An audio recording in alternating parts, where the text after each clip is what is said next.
profiter de cette nature. Et puis les résidents sont frileux et donc dès qu'il y a les premiers froids, on rentre et on met le chauffage. Alors nous avons 65 salariés. En grand nombre, ce sont des soignants puisque nous avons donc 30 aides-soignantes. Nous avons 9 infirmiers dont une cadre de santé, une psychologue à temps plein, une ergothérapeute à temps plein. Et puis nous avons donc 14 ASH, ce qu'on appelle ASH, ce sont les agents de service hospitalier. Tout au long de l'année, nous avons des besoins puisque nous avons des congés maternité, de la formation, parfois de la maladie, et puis nous avons aussi, pour des raisons personnelles, de vie personnelle, des missions pour des mutations ou des choses comme ça. Oui, dès qu'il y a une remplace, dès qu'il manque quelqu'un, oui, il y a toujours quelqu'un qui vient dans le bureau et qui va dire il manque quelqu'un, il faut trouver un remplaçant, grosso modo. Alors aujourd'hui, elles sont 13 dans l'équipe et après, on essaye qu'elles ne descendent pas en dessous de 12 parce que moins elles vont être, plus ça va être compliqué. Alors les aides-soignantes, c'est elles qui vont, elles sont plus nombreuses parce que c'est elles qui vont s'occuper justement de toutes les toilettes, qui vont s'occuper des résidents, des soins et elles sont accompagnées par les infirmières. Et après, il y a aussi l'équipe des ASH, donc les agents de service hospitalier. Donc les aides-soignantes sont aussi aidées des ASH qui peuvent venir donner un coup de main pour faire les lits parce qu'elles ne sont pas assez nombreuses, par exemple. Donc c'est une prise en charge où on les amène à être le plus autonomes possible. C'est un petit peu différent du métier d'aide-soignante, mais en EHPAD, ça se rejoint beaucoup, puisqu'on fait aussi du travail d'aide-soignante avec des toilettes au lit, des toilettes au lavabo. C'est des métiers qui sont pareils. Ils sont complémentaires. Voilà, ils sont complémentaires, on va dire. La prise en charge est différente selon les pathologies. On essaye de toujours s'entraider, il y a une super entraide. Alors entre nous, avec les filles, avec les infirmières. Même les remplaçants, quand elles arrivent, on essaye de les encadrer au mieux, pour qu'ils restent, pour qu'ils soient bien, quoi. La direction va plutôt amener la blouse avec le nom de la personne pour qu'elle ait ce qu'il faut dès que la personne arrive. Et ensuite, nous, on est là pour l'accompagner du début jusqu'à la fin. Pour tout montrer, la traçabilité. On a des tablettes pour le soin, pour valider les soins. Donc c'est toute une traçabilité à avoir pour savoir ce qui s'est passé tout le long de la journée.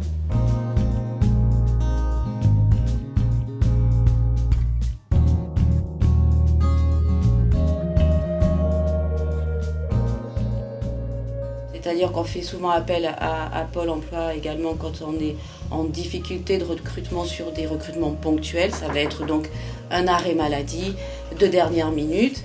Et l'objectif de l'entreprise, c'est d'arriver à se créer un pôle de remplaçantes pour pouvoir avoir des gens sur qui compter justement quand on a des besoins comme ça. Et puis surtout essayer de fidéliser ce pôle de remplaçantes pour avoir des salariés qui connaissent déjà l'entreprise quand ils viennent en remplacement. Et puis après, il y a effectivement des besoins en recrutement, donc CDI, en fonction de l'actualité et de la vie personnelle des salariés. En fait, la stratégie, si vous voulez, c'est qu'on va d'abord appeler le pôle de remplaçantes, puisqu'en fait, ce pôle, on le crée pour ça. Mais quand ils sont déjà en place sur l'entreprise, bien évidemment, nous faisons appel donc, à Pôle emploi pour nous aider à recruter des personnes qui pourraient effectivement prendre les postes manquants. On est d'accord, on a quand même beaucoup évolué. Aujourd'hui, le métier de psychologue, il a une place importante. Alors, il a toujours eu une place importante en EHPAD, mais il n'était pas forcément reconnu de la même manière. Et moi, je me suis toujours destinée à venir travailler en EHPAD. Parce que c'est une population avec laquelle je suis le plus à l'aise et avec qui j'ai le plus envie de travailler, depuis toujours. Et non, aujourd'hui, c'est quand même beaucoup plus ouvert et on a, dans chaque structure, en général, il y a un psychologue.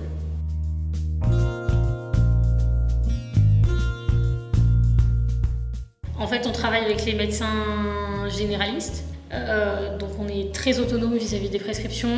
Les médecins nous font globalement plutôt confiance dans notre analyse par rapport aux résidents. À l'entrée, généralement en plus, beaucoup de résidents en arrivant ont énormément de traitements en cours. Après, on travaille dessus parce que c'est quand même mieux qu'ils en aient moins. Et on a mis en place une formation, donc on est 2 infirmières à être formées plus la cadre au niveau du circuit du médicament. Donc ça va être toute la sécurité qui encadre tout le médicament de la délivrance par les pharmacies, l'ordonnance, jusqu'à la distribution et la prise par le résident. Et on essaie de sensibiliser nos équipes au niveau infirmière, mais au niveau aide-soignante aussi. Donc oui, c'est valorisant parce qu'on pousse notre expertise un peu plus loin. Par rapport à l'hôpital où tout de suite on va passer par le médecin par exemple, c'est complètement différent. Puis c'est hyper intéressant, ils ont tout leur vécu derrière, enfin, c'est beaucoup plus riche qu'avec un autre public. Alors pour les aides-soignantes, elles vont arriver soit à 7h, 7h30 et repartir 20h ou 19h30. Elles font des journées de 10 heures avec une pause de 2 heures, donc ça leur fait vraiment une grosse journée. Mais elles vont avoir des semaines où elles vont travailler que 3 jours et des semaines où elles vont travailler 4 jours. Donc au total, elles font bien leurs 35 heures. Mais c'est juste que c'est réparti différemment, c'est pas du 7 heures sur du lundi ou vendredi. Ok, ça leur fait des grosses journées, mais après elles ont plus de journées de repos.